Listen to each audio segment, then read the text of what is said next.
Good evening and welcome to tonight's special assignment. I'm your host Ashraf Garda. Millions of people around the globe have just celebrated Halloween, mainly with lots of fun and banter. Yet others associate Halloween with the dark side, meaning a celebration of the occult.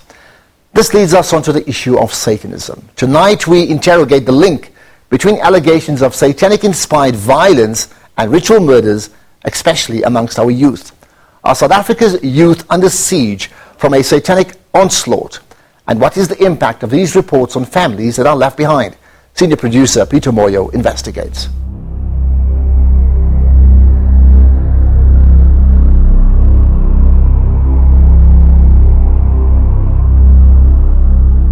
It is 4 September 2012. As the day begins, shocking news begin to filter through this local Durban school. One of their own has just killed himself. It appears 16-year-old Kai Mudele hanged himself the night before. With the family declining to shed more light into the matter, we approached the school with the hope to get answers. The school governing board chairman, who was the first on the scene, is willing to talk. As we walked into the room, Kyle was lying on the floor. Okay, he was covered with a blanket. So Kyle's dad opened the blanket so I could see the face, and we had a look at the face. It was sad to see a young life being wasted. And then as I turned around, then his dad pointed out that there's drawings on the wall, and there was a perfect circle with like inscriptions on it, like a C, like a V. It's total round inscription on the door. What could have happened to make this young man end his life? Could it have been something to do with problems at school? Kyle has never come to my notice for anything. Nothing. I mean, I see him every day. There's no signs of like he's gonna do this kind of thing. A relative who was one of the first to arrive at the scene says following Kyle's death, rumors started spreading. Some who were saying that he was involved in satanic activities, and his friends at school knew about this, but they covered this up. I called all his best friends around. All they knew that Kyle was their friend, and there's nothing that led me to any suspicion in the school that the kids here knew what was going on. There were no family problems to the best of my knowledge. So I couldn't understand why this young man would have committed suicide. Local journalist Candice Obramani covered the story on Kyle's death. We approached her for more insight into the circumstances that led to Kyle's suicide. The family said that morning the child said he was sick. So he didn't go to school and they never forced him. But he spent the morning helping his mother prepare lunch, watching Sony or playing Sony PlayStation games. Everything seemed normal. Towards the evening, his mother told him, go and do your homework. So he went into his bedroom and that was the last they had seen him. But who exactly was Kyle? His Facebook profile photos show a picture of what seems to be a normal teenager, fascinated by cartoons and movie characters. Perhaps also a reflection of his soft side, with his love for animals. However, there is also what seemed to be a darker side, also possibly reflected in these gothic video game characters. But did this make him a Satanist? To them it meant the Star of David, and they took it as, a means of protection. Their son had drawn the sign as a means to protect himself from something. However, we had spoken to a rabbi, and he said it was very strange for a teenager who's not a practicing Jew to have drawn this on his wall and then committed suicide. And he immediately said, this is satanic related. There were also other signs on the wall, which was the Alpha and Omega sign. According to the priest we had spoken to, it meant that God is the beginning and the end. Now, I don't know how those two tie in because they're separate religions, but this family believes that he needed some sort of protection. The older brother from Midrand, when we engaged in conversation, he made certain statements, for example, that Kyle was believed that the world was fake, that the church was fake, that God was fake, that people was fake, and life was fake. And I thought this was rather strange, but his brother didn't find that strange. Were these drawings satanic? Our investigations found that Satanists use an inverted pentagram and not the hexagram found in Kyle's room. To get more insight, we sought expert help. Former head of the police occult unit, which has dealt with satanic crimes since the early 90s, Dr. Kobus Yonka shares a different view on Kyle's suicide. It's very difficult because sometimes you get calls where the media will phone you, or people that will phone you and say, listen, my son has committed a suicide. My son has shot himself, for example. And we found this, one or two things that can be connected to Satanism. Whether it's a pentagram, the 5-point star with a circle around it with a goat head inside, whether it's upside down crosses, whatever, there's no linkage. Because you must look further, you must go in depth. You must find books, you must find diaries, you must find the oath, for example, that this child has led to say, I'm a devil worshipper, I'm following the devil. Then you can say that. We also dug further and requested an interview with Satanists themselves to find out the symbolism of suicide in their religion. They agreed to talk to us, provided we conceal their identity for fear of reprisals. In Anton LaVey's version of Satanism, that is absolutely incorrect. Suicide is the worst thing you could possibly ever do. We believe that we are our own gods and we govern ourselves, so to kill yourself would be defeating life, which is the most important thing. So what could have happened to Kyle? We now know he kept to himself but never showed any signs of a troubled teenager. His parents have strongly denied he was into occult activities. Was last year's teenage burning incident a satanic ritual? You'll get the answers after this.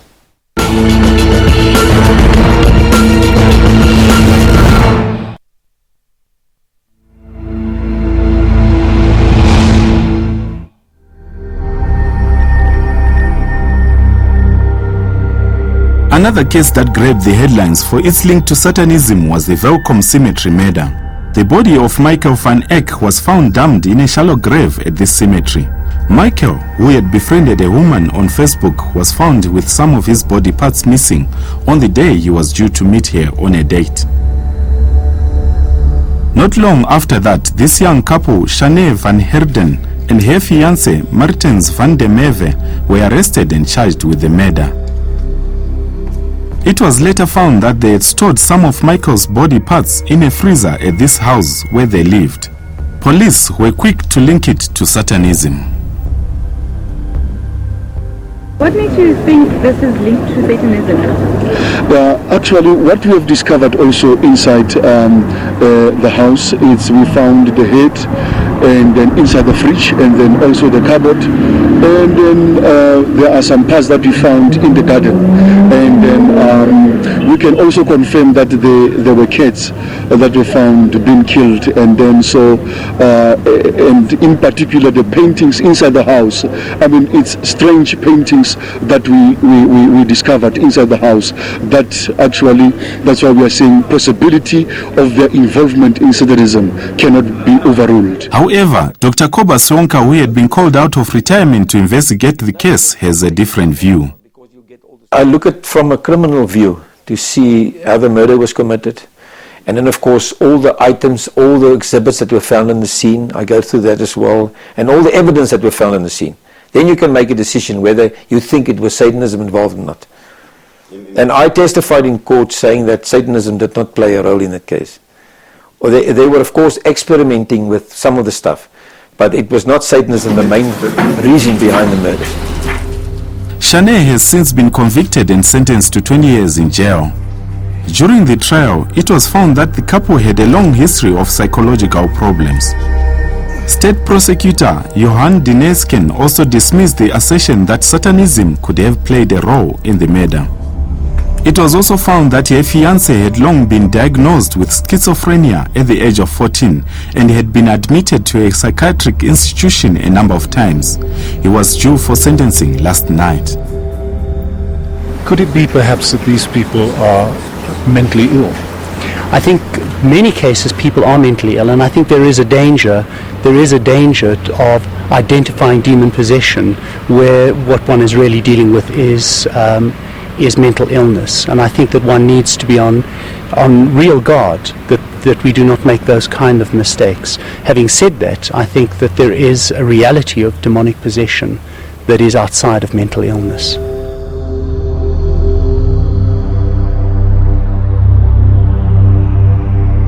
It was on this popular hill in the south of Johannesburg that the world came to know of the infamous satanic ritual. 18-year-old Kirsty Tiologo was dosed with petrol and set alight by her friends in an alleged satanic sacrifice. 5 teenagers were arrested for the crime. Almost a year after the incident, we spoke to Mato, the mother of one of the accused, Lester Moody. She's also a foster parent to Jeremy King, another one of the accused.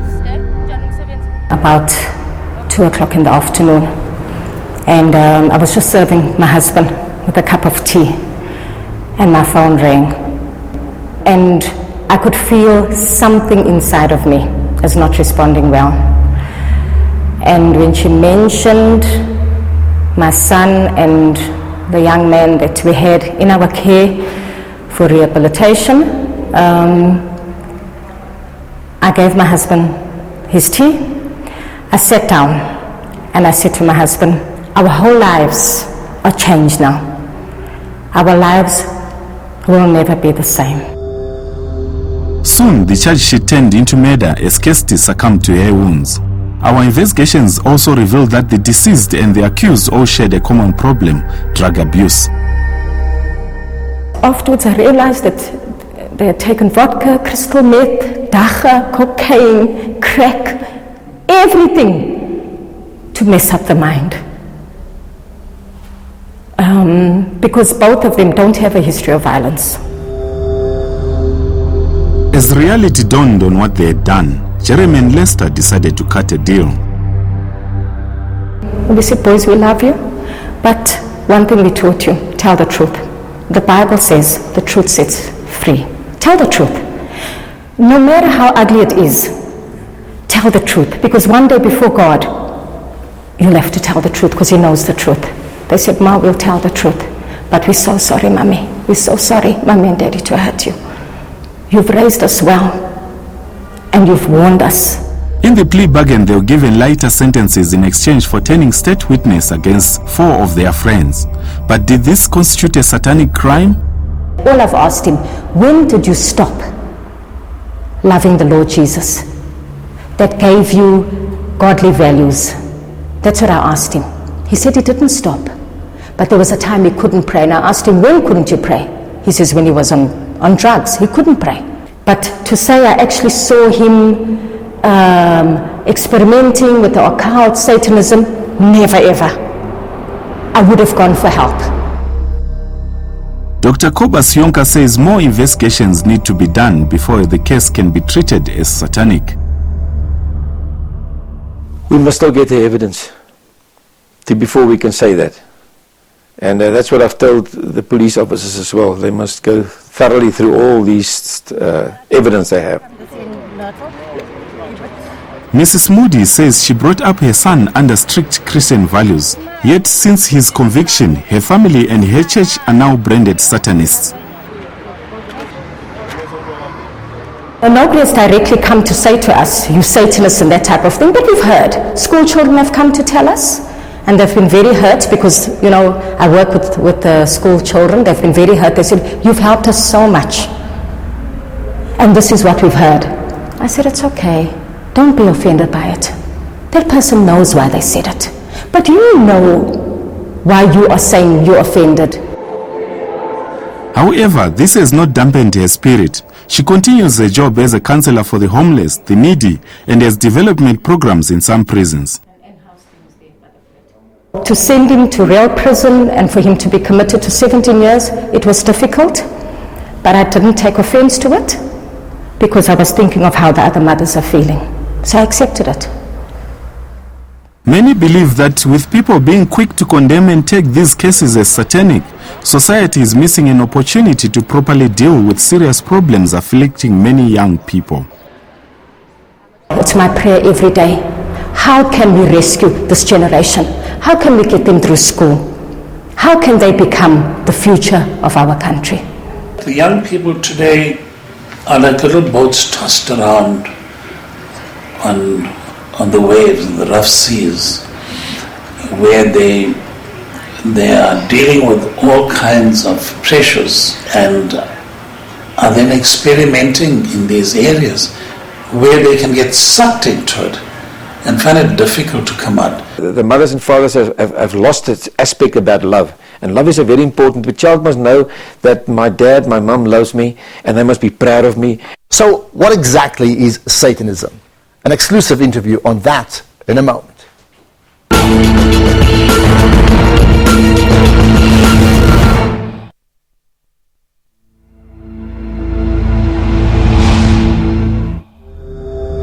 For decades, many have questioned Satanism as a religion and what it represents in the modern world. Though there are different covens of Satanism, the most popular one, the Church of Satan, was founded by Anthony LaVey on April 30, 1966. His religious philosophy championed Satan as a symbol of personal freedom and individualism. If you talk about Anton LaVey and those guys, it's more a religion to them. But if you talk about the South African Satanists, as we've experienced all these years, they're more into crime, because they must commit crimes by going to a graveyard, desecrate the graves. They must take out human parts for Halloween, for example. It was around 1987 that Dr. Cobus Jonker got interested in the occult-related crimes. As the body count of cases linked to Satanism and motive killings increased, he was formally requested to start South Africa's very first police occult unit in 1992. The unit seems to have been able to quell the early forms of violence in Satanism. Earlier years, I'm talking about the beginning of the 80s, up to 2000, I would say the Satanists were more organized. They had their priests, professional people as well. They were working in like units, basically operating in the country, doing certain things. You had several groups, different groups that will do different things. Many of those guys are dead today. They've committed suicide. Many of the priests are still in jail. Dr. Jonker is not shy to say he's a devout Christian, a take that has seen him accused of targeting the occult on his religious beliefs.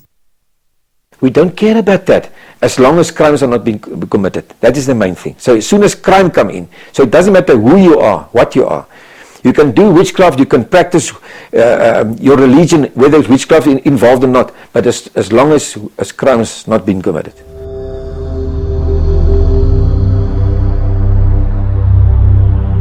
As much as Satanism is still frowned upon, the South African Constitution guarantees freedom of religion.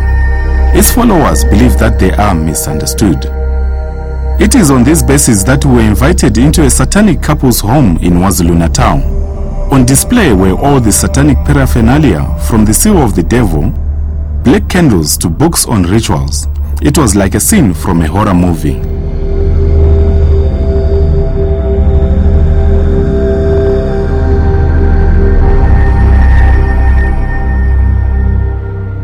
I do come from a Christian home. What's the difference?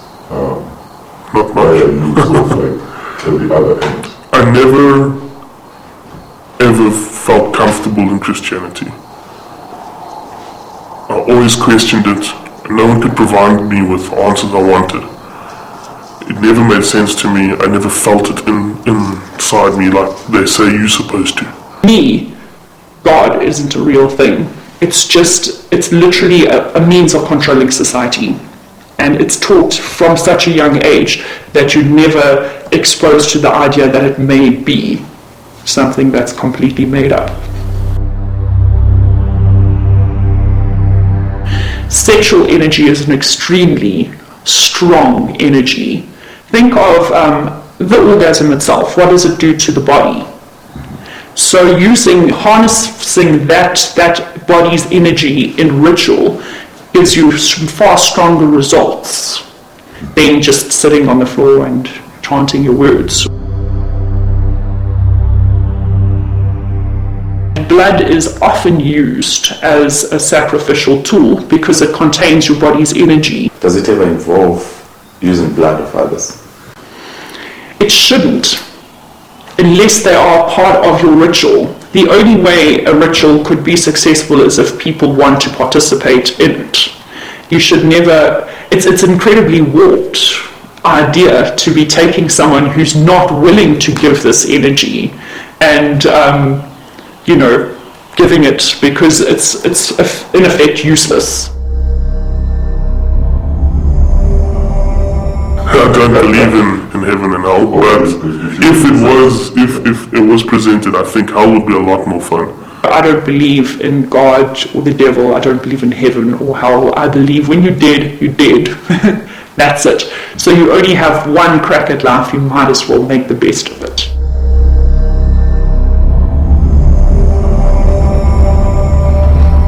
I think that Satanism is unfortunately quite a brutal philosophy, and it does allow you to make your own mind up about how you conduct yourself.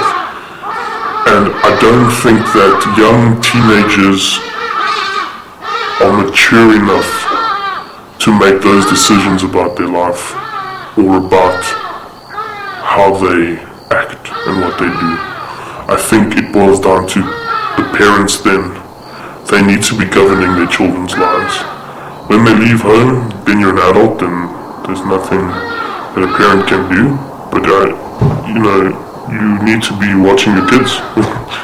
Do you think kids as well should be getting involved with Satanism? Absolutely not. No. I think that it's a very adult decision to make, and I personally believe that any religion should be an adult decision when you're old enough.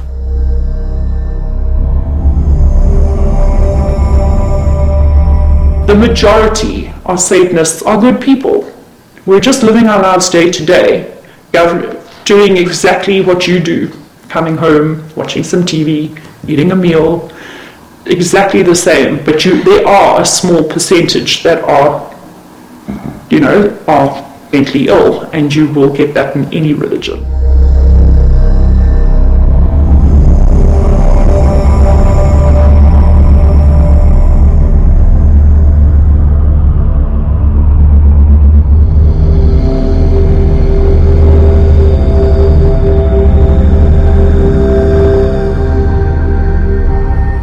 Now, freedom of religion is a constitutional right in South Africa.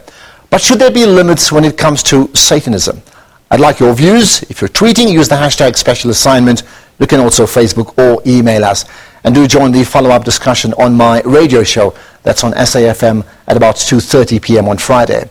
Now, last week we rebroadcast the shocking story of Tsepo, a terminally sick inmate in Johannesburg prison who has been left to care for himself. I've picked out two thought-provoking comments. Corbin Jeffries emailed saying, "I'm shocked to see how people with a medical disease suffer in prison, and it seems as if the correctional services couldn't care less. The system is clearly not productive.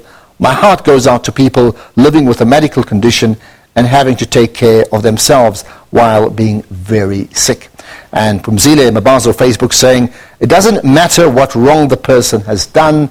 Each and every person has the right to health care, and this unfairness with people who get parole because of blood pressure, when ordinary people are dying and suffering from serious illnesses, are not granted as such, is just not on."